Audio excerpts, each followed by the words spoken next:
Hello everyone, it is October 10th, 2014's weekly wrap-up, and hey, there's a lot coming, been working on it all week, actually released one thing that you will be seeing today. It's another fly on the wall. Okay, besides the fly on the wall video, also be into looking for step 30 and the harmony course, because step 30 really takes the treatment of a full song and works it out in three-part harmony, and I'm going to get into explaining to you my decisions for why I wrote the harmonies the way that I did, so you can start to see how all of the rules that you've learned already can be applied, so you can take a melody line and really do some interesting treatments to it. And it doesn't have to be done one way. There's lots of ways to develop harmony, and that's what's so much fun about it. Also, your chance to vocalize to one part being played and you sing the other part against it, and then two parts being played and you sing the other part against it, in all the combinations and ways that this song is broken down. So step 30 really gets into a much more in-depth approach than did step 29. Wall. And this fly on the wall is working with another one of my students, a little younger, and her name is Makenzie Horn, and she's a very good singer. We just talked a little bit about isolating her different bridges, like I'm always explaining to people. I thought it would be fun to show you somebody actually doing the lesson again in my studio, working out those different places in their range. And also, if you watch the whole fly on the wall, at the end, Makenzie went and sang a song, one of her tunes. It's kind of an a cappella song with a little teeny bit of background, just to keep her on rhythmically as to what was going on with it. But check that out. Get to hear Makenzie sing, and also hear her lesson. Check her lesson out on Fly on the Wall. So check it out. I'm sure if you're involved in the harmony course, you'll find this a really fun, great lesson, and it expands from there. So that's what's going on there. This week's musical tip, well, I thought I'd talk a little bit more about different approaches towards you understanding what the best key for your voice is to sing any particular song. Now, depending upon the setting that you're in, and what I mean by this is, if you are in a band and you have regular guys that you are working with all the time, that's a different situation than if you are just going to get up and set in with a band because you're hanging out somewhere and there's a group playing and everyone says, hey, so-and-so, get up and sing. And so, if you have to just get up and sing, and you're going to sing with the band, it's always a plus if you can sing the song in the key that the band knows it in. So stock keys, sometimes when you're going to blues or jazz jam sessions, are cool. But the stock keys are not cool if that's not a good key for your voice. And you need to understand what keys you sing in. And you don't just sing in one key, meaning, oh, I always sing in the key of A, so you go up and tell the band to play the song in the key of A. That could get you in a lot of trouble. So you really need to understand what the highest and lowest note is in the melody line of any song that you're singing. So you find the key, the stock key that the song was written in, and you find the highest and lowest note. Let's say the lowest note was a middle C, and the highest note was an E above high C. And that's what your range would be. And let's say for some reason that either that E or that C was either too, the E being maybe too high for you, or the C being too low for you. Well, you need to take those notes in that increment and move them up in half steps until you get a high note or down, incidentally, until you get to a place that you have the song where the high note and the low note are both notes that you can sing. So looking at a keyboard here, this is what I'm saying. Let's say we had this C and this E. We had a male voice. This might be okay for the ladies, but this would be a little high for the guys. Ooh, ooh. Yeah, I can connect that, and I can go up into my head voice, but it wouldn't be if that was my lowest note in the song and this was my highest note, this isn't where it would work for me.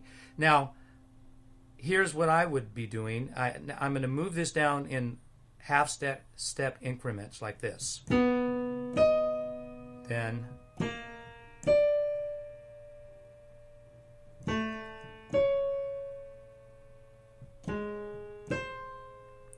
now I'm looking at that and I'm start saying, okay, well, down to an E flat here, high tenor C here. Still, I might bring it, and I could sing that, but I'm going to take it down lower. That's my B. It's B flat. I could pull mix up to that pretty easy. So that's pretty cool. I'll take it down a little farther. And there's that A. There's the A flat. There's a G. That's getting probably, no doubt, pretty comfortable. But I bring it down a little farther. And maybe even here. Now, well, I could easily take that into my mix. And I still could. So, this is kind of the approach I'm talking about.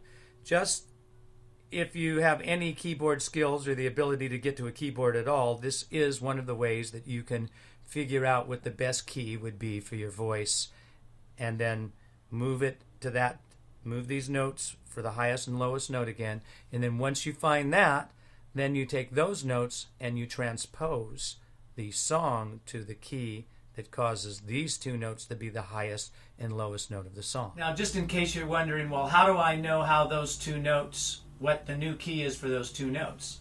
Let's start by saying you need to know the original key, the key that you started in, that you said, hey, this was the lowest note, the C, and this E was the highest note. And let's say you come down, I don't know, we'll come down a few intervals here. And start by counting the first note as 1. Because it's played 1, 2, 3, 4, 5, 6, 7, 8. Let's say I went down 8 half steps. And the original key, when we were here, was in the key of C. So now all you have to do is go to your C note. Go 1, 2, 3, 4, 5, 6, 7, 8. And that'll tell you that if you were in the key of C and you dropped that many half steps, you are now in the key of F. And that would be the new key that you would be singing the song in. That's how that works. Now, for me to completely finish my thoughts here, remember I was saying to you, there's a difference between going and sitting in with a group or really being in your own group. Now, if you're in your own group, you have a lot more flexibility and time to discuss with the members of the band what the right key is for your voice in any particular song. And I go way out of my way all the time to talk to both the singers that I'm teaching and to help them educate the guys in their band, the girls in their band, to make sure that they don't push it to try to make the singer sing in the original key of the artist all the time. It makes no sense if you're in a top 40 group and you're playing 10 or 15 different artists that you should be singing in every one of the keys of those different artists. Those different artists don't sing in those different keys, they sing in their keys. The key that you sing in is the key that your voice is most comfortable in, the key that you're not going to hurt yourself, the key that you can sing the highest and lowest note relatively comfortable. So that's the key that you always want to sing in. It's a bonus if it works out that the key that the artist did is a key that's fine for you to sing in as well. And sometimes you're going to run into guitar players, keyboard players too, but more often guitar players who they don't want to change the key. And the reason why they don't want to change the key is because it requires something really different for them to have to do with their guitars. Maybe a different tuning. For instance, if they're playing in a drop D tuning or they're playing in the C tuning, they've already redone their guitars in strange ways, and now if you want to sing in a different key, it kind of doesn't work to the open string situation. Well, I feel for you guitar players, but I'm going to tell you something. You should still change the key. Hey, I don't know, get a cheaper guitar, get one more guitar and detune it and tune it down, have one guitar tuned in one key and one guitar tuned in another key, so you can do it. But always cater to your singers. You can go get a new guitar string when things get too high and you bend and break a string, but they can't go get new vocal cords all that easily. So always help them out and make sure that they're singing in the most comfortable key for their voice, and by doing that, the quality of the song is going to be better anyway. So in the long run, playing in the keys of the singer is always a bonus for everybody. So there you have it. There's the wrap-up. And if you're on YouTube watching this, hey, same applies. Help your band members out. If you're a guitar player or somebody else, instrumentalist in the band, and you just heard this little information about singing, help your singers out. Also, if you're on YouTube, please come on over to the site, totallyvocals.com. Sign up for the free membership. Scan around, look around, check out all the free previews. They're at the tops of all of the different lessons and courses. And there's all kinds of courses and lessons. A beginning, intermediate, and advanced voice course, a course that teaches vibrato, an ear training course, a harmony singing course. There's so much for you to come check out. And hundreds of songs all broken down into lessons with great singers singing them, sometimes famous singers. And it's all right here at totallyvocals.com. And the content constantly grows, so come on, join us, totallyvocals.com.